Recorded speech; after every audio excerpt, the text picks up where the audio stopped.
It is 2 p.m. in Gaza and in Israel, where half an hour ago the Israeli Defense Forces said that they had launched an extensive, is what they're calling it, attack on Hamas centers in Gaza.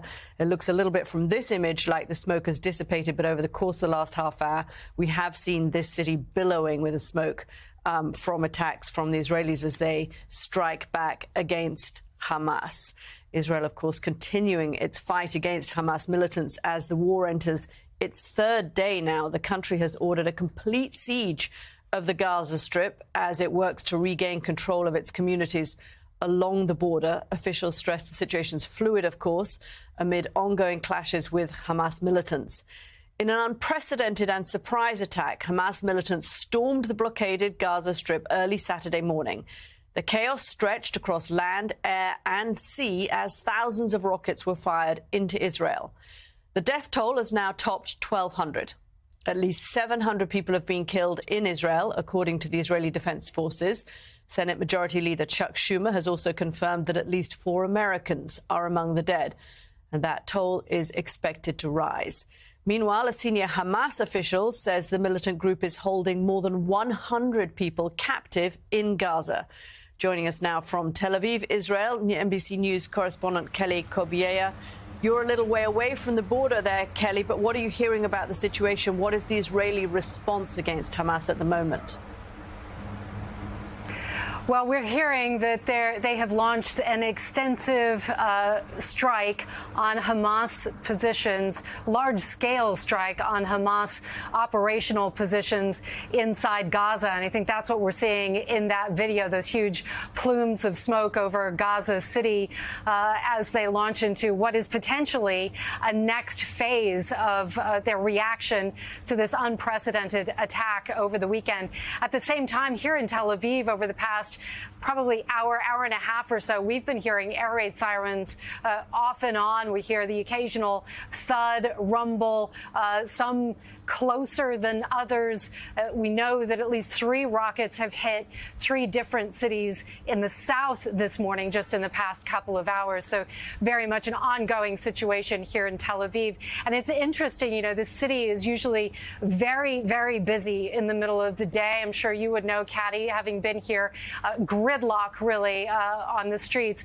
There is almost nobody on the streets. There is very little traffic. A lot of shops are closed. A very somber and quiet mood here in Tel Aviv as people try to come to grips with what has happened. We understand that there was some fighting in the south between militants from Gaza and the Israeli military. But the Israeli military now saying that they have evacuated a lot of people from the neighborhoods closer to Gaza and told others to shelter in place. And it sounds as though they're indicating that that fighting has now died down quite a bit. And the focus now is inside Gaza. And, you know, bringing us to the next point, more than 2 million people live in that tiny enclave. A lot of civilians there, tightly packed in, some 75,000. We understand from one UN agency, sheltering at schools. There aren't a lot of places to hide from the explosions in that city, and there's really no way out. Nearly 500 people killed inside Gaza, according to Gazan health officials, in a pretty desperate situation there for civilians as well. And here, Caddy, we've been talking to relatives of those missing, and they've been telling us that they're really at a loss. They haven't heard anything. One woman telling me that she last spoke to her 23-year-old daughter at about 10 o'clock. Just before 11 o'clock in the morning on Saturday. She had been at that music festival at the desert in the south. And her last communication with her daughter was her daughter telling her, please, please help us. I'm wounded. Everybody else is wounded in the car. We don't know what to do. And then the phone line dropped. And that's a pretty familiar story from the families that I've been talking to. And, you know, they're not hearing much about where their relatives are. They're not getting much information from the Israeli government. And on top of that, you have the issue of hostages inside Gaza. According to militants, one militant group inside Gaza, as many as 130 inside that enclave as this operation continues. Caddy. All during the day, I know, Kelly, Israelis have been watching those kind of heart-wrenching videos from family members who have had people taken who are now hostage, we assume, inside Gaza. Have you had any reporting, or are you hearing anything from Israeli sources on what the options are facing the Israelis at the moment as they try to get those hostages back? Are they looking at prisoner swaps? Are they looking at invasion? Are they looking at trying to go into those tunnels? What are you hearing? They're not saying anything publicly, and we're not getting any even hint as to what the next step might be. You know, there's been a lot of military movement, a lot of tanks on the streets in the southern part of the country. We see what's happening in Gaza, obviously. There's gun battles in the south as well, and trying to secure that territory in the south. But this is the real problem, Katy. How do you address the situation of all of those families still in Gaza?